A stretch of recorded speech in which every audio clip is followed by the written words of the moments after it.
Hello everybody and welcome back to Tekkit. So following shortly on from the previous episode, I have fixed this induction smelter situation. I was thinking that because we had to have two inputs, we had to have two interfaces because it wouldn't be clever enough to work it out with one, but I was wrong. So the recipe that we've got in the pattern here is simply one pyrotheum dust and two ender blend, making one end. It's not particularly ideal because it does make two, but I will correct that eventually. And it just goes into the top and we have it set to both. So now, if I want to, I can tell the whole situation by grabbing all the endurium. I want to craft one, and it'll begin. It'll pull two out of there.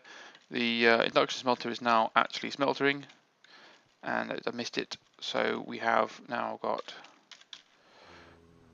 Oh no, it's all going wrong. What's going on here? Crafting monitor, what are you doing? One, because we can't craft one, we have to craft two. Is that correct?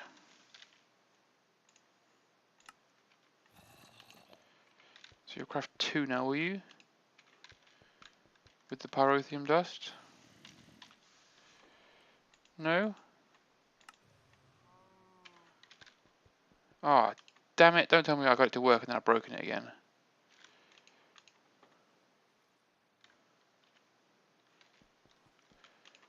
Problem is, it seems to eat, if it fails, it eats the resources.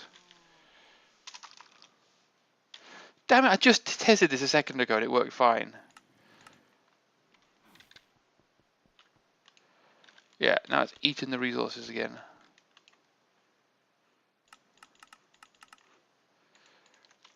Damn you, machine.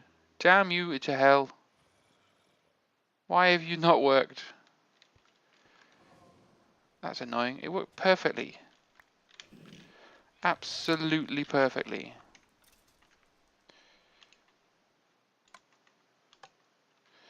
So when I had it here, it worked perfectly.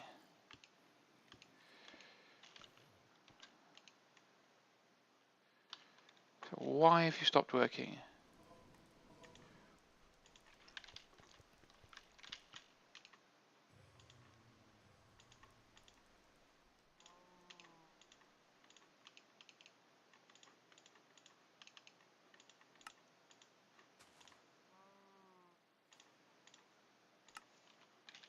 Okay. So we'll correct that. Are you crafting monitoring something? No. Right, so we have two Endurian blend left. Begin. Okay, it does work. So it is now crafting it. It just only works on the side. It doesn't work on the top. For no apparent reason whatsoever, it will work. There, it creates my two Endurium ingots, which I'll grab rather than being imported. So it does work just from the side, not from the top. That's so annoying.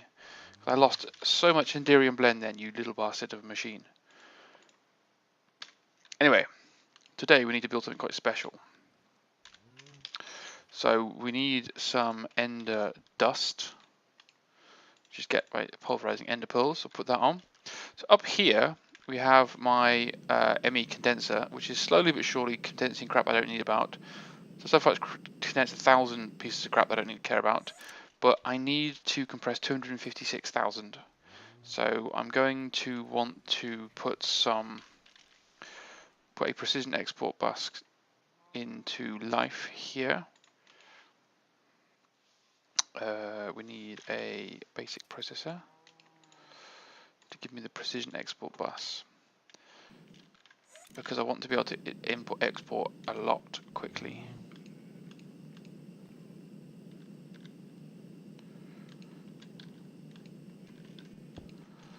So we have a lot of crap within our system, so we could put cobble in there, because I've got over 1 million cobble, and we will do that for starters. So that should be dumping huge amounts into here.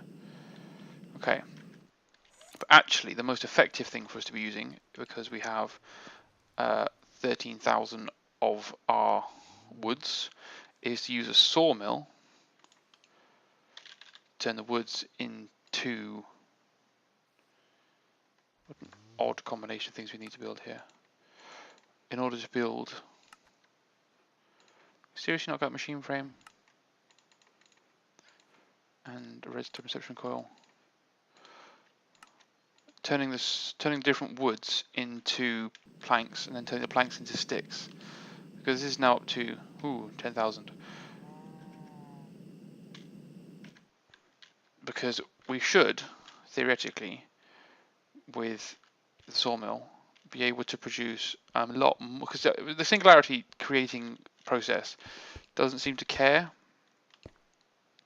Realistically, it doesn't care at all about what you put in as far as what you get out. So a diamond is worth the same to it as one stick. So we can put things like, well, anything that we can put renewable in there will be benefit. Obviously, cobble's relatively renewable because it's the overflow of all the quarrying we've done. But we can put ink in there because obviously that's going to be infinitely renewable. We could put wheat in there, but I like that for my cows. We could put anything that we're producing, so we could put all of these useless sort of now gems in there.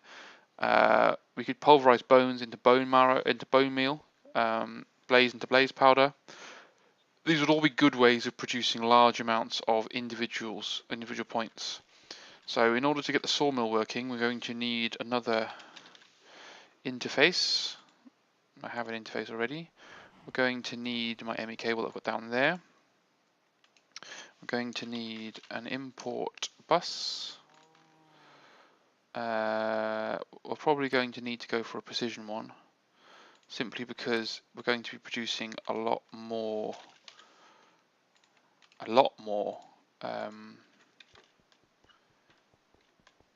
than one wood or one set of wooden planks.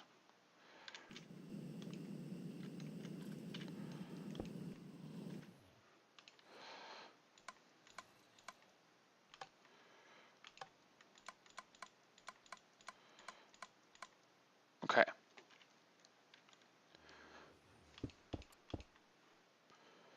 So we should, theoretically,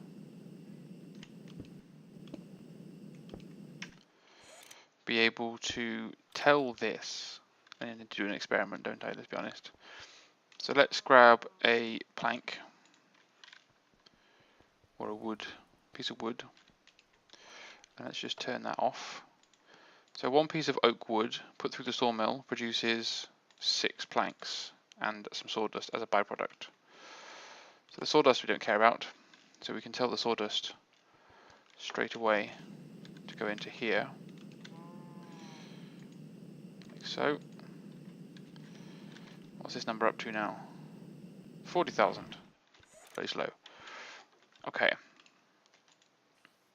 So if we take another one of these and put it into here, so one of them makes 6, not 10.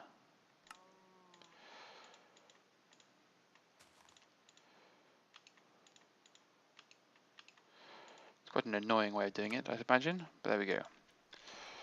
So we can make this understand that by putting one oak into there, we get 6 planks.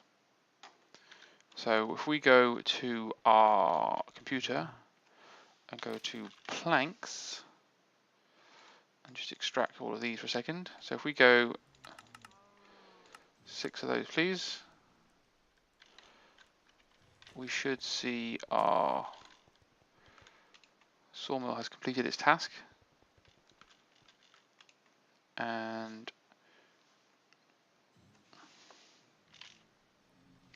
we have 6 planks. So now I did put sticks into here before. I have put sticks in here. Making what? So oak wood planks. Excellent. So we can now go sticks and put them into the precision export bus, and it should start throwing those in there. So if we've got sticks have run out, so it's now putting sawdust in. So if we tell this to craft sticks, and we go, I don't know, let's put 10,000 sticks in there. It's going to use all the planks that it's got. and then it's going to throw the wood into here, hopefully to make some more wood. So it's putting wood in here to make the planks as much as it needs to, and then it's going to be converting them into sticks and pushing them into there. So if we put all of these in there just because we've got them on us.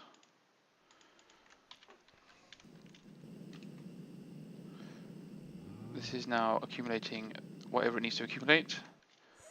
If we have a look at the crafting monitor, it's still making another 7,000 sticks.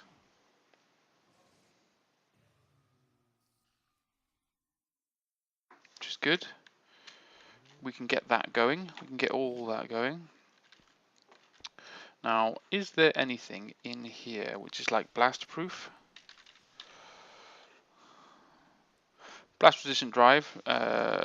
Nope. So let's go for, should we go for hardened glass? Yeah, we'll go for hardened glass. Now, hardened glass is interesting because obviously hardened glass is another recipe that we could perhaps automate. So while we're waiting for our 8 pulverized and 1 lead. So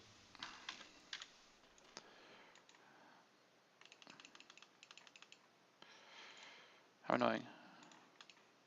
8 pulverized and 1 lead we know is going to make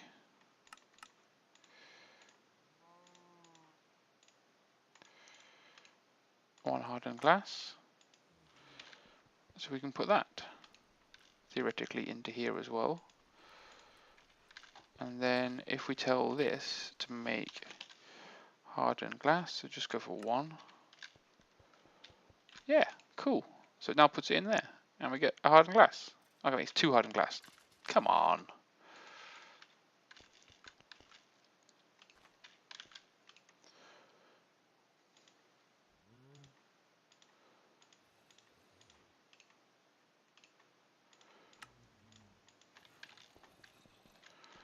At least it's more accurate now. Okay.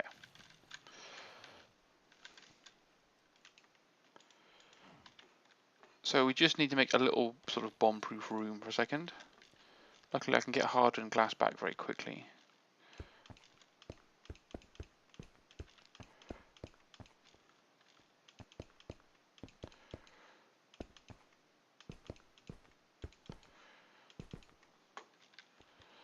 Don't need to worry about the corners for speed.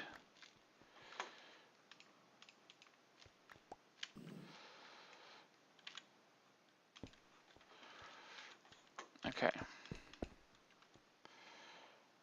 That'll do. So we're going to use this specially hardened glass room to put some TNT. So I'm hoping we can make TNT with all my resources. Could make tiny TNT, but what's the point? Let's go big. Piece of TNT. How far have we got up here? Up this process now. How far have you got up here? Okay.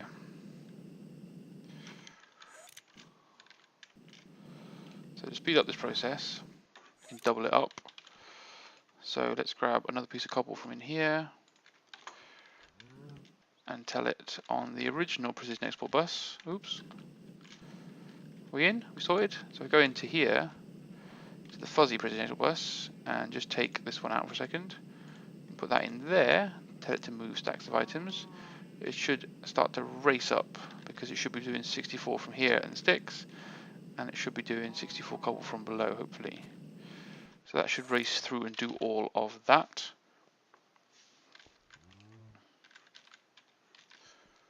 How many sticks are we making now? So we're making 6,000 sticks. So you're also pottering along. It's pulling out sawdust, just not as fast as I'd like it to.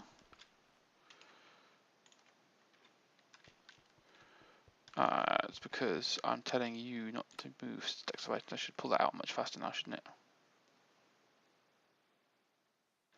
Yeah, it's pulling everything out all in one go. That should speed up the whole process even further. What else have we got in abundance that we don't need? Gravel. Nobody gives a shit about gravel, let's be honest. So you're doing that. Put some gravel in there as well. So watch the gravel go down. What else have we got? Sort by, just sort by number of. Netherrack. Nobody cares about netherrack. Other than for burning to make nether brick. No one cares about netherrack. So we should be throwing loads of things in here now.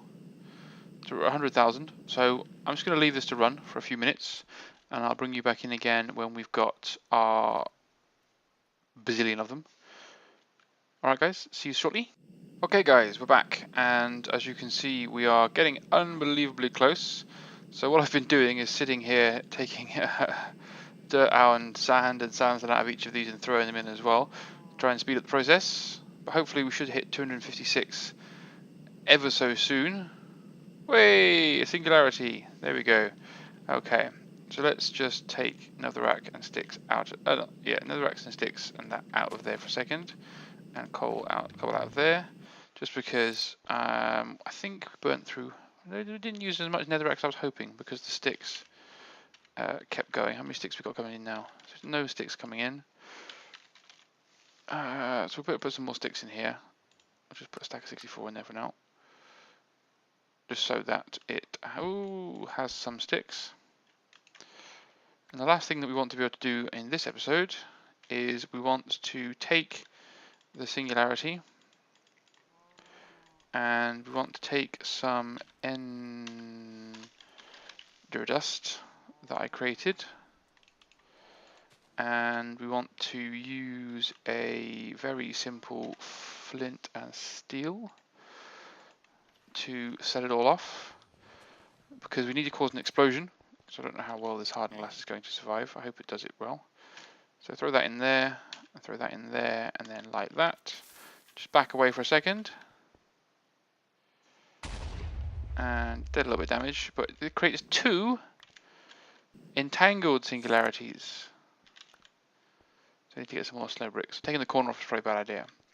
But it's these 2 entangled singularities that we're going to want to use to build the next cool piece of kit.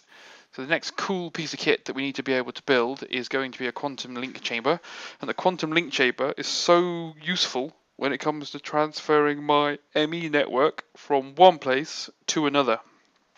So the reason we needed so much more power is because we're going to have quantum link chambers here and on the moon. Initially, those are the key places, but that means we can get to my full ME network on the moon, and then hopefully, go through the process of building a much more comprehensive and useful moon base with access to all my resources. So yeah, it took me a little bit longer than I thought it would to build or get the 256,000, because 256,000 is quite a lot, into the compressor, but I've now got it. And then using the TNT and the ender dust, we managed to create our entangled singularities, so we can now hopefully build the link chambers. So hopefully you enjoyed the episode, and I will see you again shortly for the next one. Bye for now, guys.